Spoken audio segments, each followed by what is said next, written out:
Trump's tariff power just hit a legal wall.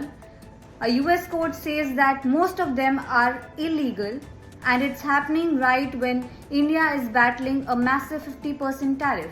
Let's break down what this means and what comes next. In a 7-4 decision, the US court determined that Trump has overstepped his power under the International Emergency Economic Powers Act to issue sweeping reciprocal tariffs on countries like India, China, Canada, and Mexico. Trump called the verdict a total disaster, insisting that the tariffs are essential for protecting American jobs. The White House has pledged to take the appeal to the Supreme Court, saying the decision threatens economic stability.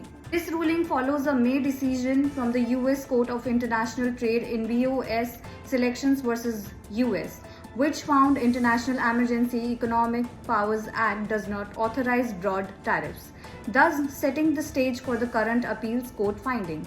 All this unfolds as India faces sharp 50% US tariffs, including imports of Russian oil. If these emergency tariffs are struck down, India, along with other countries, could see some relief as legal pressure mounts on their enforcement. So, will Trump's tariff policy hold in court, or will Congress regain their control on trade authority? And what would this mean for India's export economy? Share your thoughts in the comment section and don't forget to like, share and subscribe.